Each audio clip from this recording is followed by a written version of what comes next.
రాజ్ తరుణ్, లావణ్య వివాదం అనేది రోజు రోజుకి కొత్త కొత్త మలుపులు తిరుగుతుంది. మల్హోత్రా కూడా ఫిల్మ్ నగర్ పిఎస్‌లో కంప్లెయింట్ అయితే ఇవ్వడం జరిగింది. అసలు ఇంకా ఏం జరుగుతుంది వాళ్ళ మధ్యలోకి? లావణ్య అనే క్యారెక్టరు రాజ్ తరుణ్ అంశం మీద తెర మీదకి తీసుకురావడం, తను నాకు దూరం అవుతున్నాడు అనే బాధతో లేదా అక్కసుతో ప్రెజెంట్ 'తిరగబడరా స్వామి' హీరోయిన్‌తో చనువుగా ఉంటున్నాడు అని అంటారు. బట్ ఇండస్ట్రీలో ఎవరెవరు ఏ ప్రాజెక్ట్ చేస్తే ఆ ప్రాజెక్ట్ చేసిన అన్ని రోజులు చనువుగా సరదాగా ఉంటారు. ఎందుకంటే పొద్దున్న లేస్తే ఒక 3 నెలల్లో 6 నెలల్లో ప్రాజెక్ట్ ఉంటుంది. చూడాలి, కలివిడిగా ఉండాలి. ఒక కెమిస్ట్రీ కుదిరితేనే రేపు పొద్దున్న తెర మీద కూడా సీన్లు కొన్ని పండుతాయి. సో అట్లాంటి నేపథ్యంలో వాళ్ళు చనువుగా ఉంటారు, వీళ్ళు అది ప్రొఫెషన్లో ఒక పార్ట్ అది. సో దాన్ని ఈమె ఈ విధంగా చేయడం, మాల్వి మల్హోత్రా కలిసిన తర్వాత నన్ను పెడచెవులు పెట్టాడండు. అయితే ఎంత గ్యాప్ ఎందుకు తీసుకున్నావు తల్లి అంటే, నేను డ్రగ్స్ విషయంలో అరెస్ట్ అయ్యానండు ఆమె చెప్పుకోవడం. ఇట్లా చెప్పుకోవడం వల్ల ఆమెగానే దొరికిపోయిందా అన్న అంశం తెర మీదకి వస్తుంది. అయితే ఇప్పుడు రాజ్ తరుణ్ కూడా ఏం చెప్తున్నారు, గతంలో ఆమెతో అఫేర్లో ఉన్నమాట వాస్తవమే, చనువుగా ఉన్నమాట వాస్తవమే. ఆమె పైన ఉండేది, నేను కింద ఉండేవాడిని.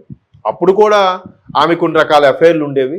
గతంలో ఒక 8 ఏళ్ళ కిందట, ఇప్పుడు 6 ఏళ్ళ కిందటో ఒక వ్యక్తి ఇలాగా నన్ను నమ్మించి మోసం చేశాడు అని ఆమె పోలీస్ ఫిర్యాదు కూడా ఇచ్చింది.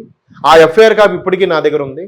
తర్వాత ఆమె కొన్ని డ్రగ్స్కి ఎడిక్ట్ ఉంది. ఆ డ్రగ్స్ వల్ల నేను ఆమె దూరం పెట్టాల్సి వచ్చింది అన్నట్టుగా ఈయన చెప్తున్నాడు. ఈయన కూడా ఎందుకు చెప్తున్నాడు, సర్లే ముందు ఏదో మాట్లాడింది ఎందుకులే అమ్మాయి చెప్పి ఊరుకున్నాం, కానీ ఇప్పుడు ఈమె మరీ పర్సనల్ విషయాలకు వచ్చేసరికి నేను చెప్పక తప్పట్లేదు అన్నట్టుగా ఈయన ఓపెన్ అవుతున్నాడు. మరోవైపు లావణ్య ఏం చెప్తుంది, మల్హోత్రాతో క్లోజ్గా ఉండడం వల్లే నన్ను దూరం పెట్టాడు, అది కాకుండా ఆమెతో చనువుగా ఉంటున్నాడు, ఆమెతో ఇంతకుముందు cinema stand up Rahul cinema director వాళ్ళ ఇంట్లో కూడా 2 డేస్ గడిపారు. అక్కడ నుంచి వాళ్ళు ముంబై వెళ్తున్నాడు రాజ్ తరుణ్, గోవా వెళ్తున్నారు, పాండిచ్చేరి తిరుగుతున్నారు అని రకరకాలుగా రాజ్ తరుణ్ మీద ఇవి చెప్తూ వాళ్ళ మల్హోత్రాకు సంబంధించిన వ్యక్తులు వాళ్ళ బ్రదరు వాళ్ళ ఫాదరు నాకు వార్నింగ్ ఇస్తున్నారన్నట్టుగా లావణ్య కేసు పెడుతుంది. తీరా చూస్తే మల్హోత్రా సరే నా పేరు వాడుకుంది కానీ నాకే ఇబ్బంది లేదు కదా అనుకుంటే, వాళ్ళ పేరెంట్స్ వాళ్ళ బ్రదర్ మీద ఎప్పుడైతే ఇష్యూ వచ్చిందో ఇప్పుడు ఆవిడ ఫిల్మ్ నగర్లో ఆమె కంప్లైంట్ ఇవ్వడానికి రెడీ అయ్యి కంప్లైంట్ ఇచ్చేసింది. మా బ్రదర్కి వీటికి చూడండి తెలిసిపోతుంది కదా, ఇన్కమింగ్ అవుట్ గోయింగ్ ఎవరికెవరు చేస్తున్నారని తెలీదా, ఊరికే మసిపూసి మారేడుగా చేసేద్దామని అంటే ఇవాళ రేపు టెక్నాలజీ పెరిగింది. డిపార్ట్మెంట్ టెలికాం సంబంధించి ఆ ఎయిర్టెల్ పోర్టల్ వాళ్ళకో, వడాఫోన్ పోర్టల్ వాళ్ళకో, జియో వాళ్ళకో అడిగితే కాల్ డేటా ఇస్తారు. ఈవెన్ కంప్లైంట్ రిజిస్టర్ అయితే ఒక ఎస్ఐ స్థాయి వ్యక్తి, సిఏ స్థాయి వ్యక్తి అడిగితే ఇస్తారు కాల్ డేటా అనేది. సో కాల్ డేటా ఎవరికెవరు కాల్స్ వస్తాయని చెప్పి ఈమె తిరిగి మా బ్రదర్కి ఈమె తిరిగి మెసేజ్ పెట్టి టార్చర్ పెడుతుంది. ఈమె నాకే కాదు, రాజ్ తరుణ్తో గతంలో ఎవరెవరు యాక్ట్ చేశారో వాళ్ళందరికి కూడా ఇట్లాగే పెట్టిందంట. బట్ నేను ఈరోజు ఓపెన్ అయ్యాను, మీరు కావాలంటే గతంలో రాజ్ తరుణ్తో యాక్ట్ చేసిన హీరోయిన్లకు కూడా మీరు ఎంక్వైరీ చేసుకోండి అన్నట్టుగా మల్హోత్రా ఈరోజు ఫిల్మ్ నగర్ పోలీసులకు చెప్పడం జరిగింది. ఇది ఏమిటంటే అంటే ఇట్లా సమస్యను పెద్దది చేసుకోవడం, జటిలం చేసుకోవడం తప్ప దీని సొల్యూషన్ ఏంటి? రాజ్ తరుణ్ ఫ్యూచర్ నాశనం చేయాలని పన్నాగం పండింది లావణ్య అని రాజ్ తరుణ్ అన్నాడు.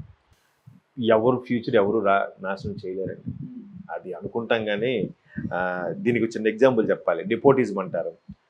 నెపోటిజం వాడి వల్లే పెద్ద స్టార్ అయిపోయి, వాడిలో సత్తా లేకపోతే వాడు స్టార్ అవ్వడు. ఎందుకంటే పెద్ద పెద్ద దర్శకుల పిల్లలు కూడా ఇవాళ స్టార్లు అవ్వలేదు. రాఘవేంద్ర గారు అబ్బాయి స్టార్ అవ్వలే, దాసనారాయణ గారు అబ్బాయి స్టార్ అవ్వలే, కోదండ రామరెడ్డి గారు అబ్బాయి స్టార్ అవ్వలే. నెపోటిజం అనేస్తున్నారు సింపుల్గా. అలాగే వాడు కెరియర్ వీడు బదనాం చేశారు, వాడు స్టార్ బాగుంటే, వాడు అదృష్టం బాగుంటే ఎవ్వడూ ఏం చేయలేడు. అది రాజ్ తరుణ్ అవ్వండి, ఉదయకిరణ్ అవ్వండి, ఎవరైనా అవ్వండి, ఆ టైము అట్లా నడుస్తుంటుంది అంతే. అంటే డెప్త్గా ఆలోచిస్తే ఒకరు వచ్చి బదనాం చేసినంత మాత్రాన డేలా పడిపోతారు, వాళ్ళ కెరీర్ పోతుంది అనుకోవడం అనేది భ్రమ.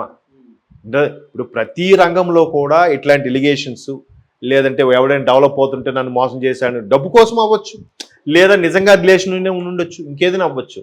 అలా అభియోగాలు మోపినంత మాత్రాన ఆ సినిమా అవకాశాలు పోతాయని నేను అనుకోను. ఆ టైం అదంతే.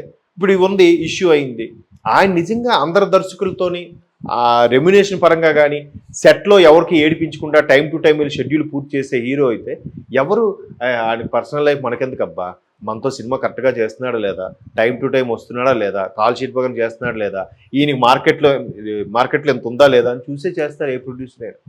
పైగా సినిమా ఇండస్ట్రీలో సెంటిమెంట్స్ మరీ ఎక్కువ. ముహూర్తం షాట్ నుంచి దీనికి ఇదేమిటి, ఇక దుర్ముహూర్తమా అమృతకాలమా అన్ని చూసే పెడతారు వాళ్ళు.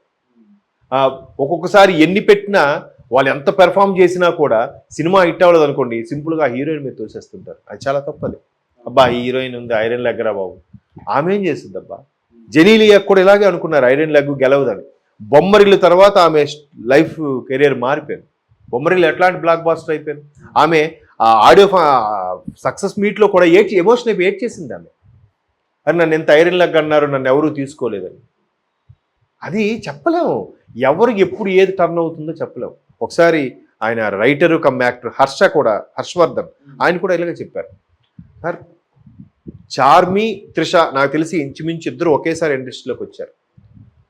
అంటే త్రిషా గారిని తక్కువ చేసే ఉద్దేశం కాదు, కానీ త్రిషా గారి కన్నా అన్ని రకాలుగా మల్టీ టాలెంటెడ్ చార్మి, అవునా కాదు? డ్యాన్స్ త్రిషా గారి కన్నా ఎక్స్ట్రాడినరీగా చేస్తారు ఆవిడ. చార్మి చాలా బాగా డ్యాన్స్ చేస్తారు. అన్నీ ఉండి కూడా ఆమె ఎందుకు పెద్దగా అయిపోయారు? త్రిషా గారు ఇప్పటికి కూడా ఇండస్ట్రీలో ఉన్నారుగా, బట్ ఇప్పుడు ఫేడ్ అవుట్ అయిపోయింది. రకరకాల కారణాలు అవ్వచ్చు. అఫ్కోర్స్ ఇప్పుడు ప్రొడ్యూసర్గా ఉన్నారనుకోండి, ఇప్పుడు కొంచెం పట్టించుకోవడం వల్ల లావ్ అయిపోవచ్చు, లేదా అవకాశాలు తగ్గడం వల్ల పట్టించుకోవడం మానేసి ఉండొచ్చు, చెప్పలేం. సో ఎవరు కెరీర్ ఎవరు ఏమీ చేయలేరండి. ఇప్పుడు ఉదయ్ కిరణ్ గారి విషయం తీసుకోండి, చిరంజీవి గారు చేస్తారంటారు, చాలా తప్పదు. అంటే ఇంకొక నెల రోజులు సినిమా రిలీజ్ కాబోతుంది తిరగబడరా స్వామి. దాన్ని జనాల్లోకి వెళ్ళనీయకుండా నెగిటివ్ వెళ్ళాలనే ప్రయత్నంతో లావణ్య ఇదంతా చేస్తుందంట. అది కూడా నేను యాక్సెప్ట్ చేయను. ఎందుకంటే ఇవాళ రేపు మీరు యూట్యూబ్ వీడియోస్ కానీ సోషల్ మీడియాలో కానీ కొన్ని వైరల్ అంశాలు చూస్తే గుడ్ ఆర్ బ్యాడ్ జనాల్లోకి వెళ్ళిపోయామో లేదా, ఎంత వరస్ట్గా అయినా, లేదంటే ఎంత గలీజ్గా అయినా, లేదా అరే ఏడుస్తున్నారా ఇది చేస్తున్నారా అనుకునే విధంగా జనాల్లోకి ఎక్కువ వెళ్ళిపోయిందో లేదా, ఎక్కువ వ్యూస్ వచ్చిందో లేదన్నా చూస్తున్నారు.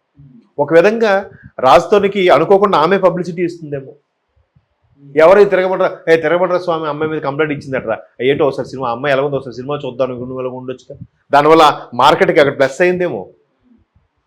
బద్నాం చెయ్యాలి అంటే యూట్యూబ్ వీడియోస్ కూడా చూడండి, లేదా సోషల్ మీడియాలో కొన్ని వైరల్ చూడండి, ఏది ఎందుకు ఎప్పుడు ఎలా వైరల్ అవుతుందో ఎవరైనా చెప్పగలుగుతున్నాడా? లేదు, చెప్పలేం.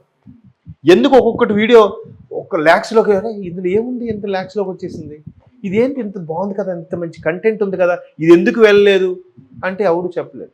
నోబడి హిట్ ఫార్ములా అనేది అసలు చెప్పలేకపోతున్నారు సోషల్ మీడియా. కాబట్టి ఈయన నెక్స్ట్ ఉండే సినిమాకి ఈమె బద్నాం చేయడం వల్ల ఆయన ఇమేజ్ తగ్గిపోద్దని, ఆయన సినిమాలు తగ్గిపోతాయని అనుకోక్కర్లేదు. ఇలా చేయడం వల్ల మరికొద్దిగా మార్కెట్లో హైప్ పెరిగి, అరే తిరగబడ్ర స్వామి హీరోయిన్ మీద కదా ఇచ్చాడు, వెళ్ళాలి రావు సార్ సినిమా అనుకునొచ్చు, వెళ్ళొచ్చేమో కదా, మార్కెట్లో రేటు పెరగచ్చేమో కదా, చెప్పలేము. కాబట్టి బట్ ఈ అంశము ఎంత త్వరగా కొలిక్కి తెచ్చుకుంటే అంత బెటరు. రాజుతోనైనా డైరెక్ట్ దిగి బాబు ఇట్లా ప్రతిసారి చేస్తుంది, ఆ మీద పరువు నష్టం దావా వేయడమో ఏదో చేస్తాము, లేదంటే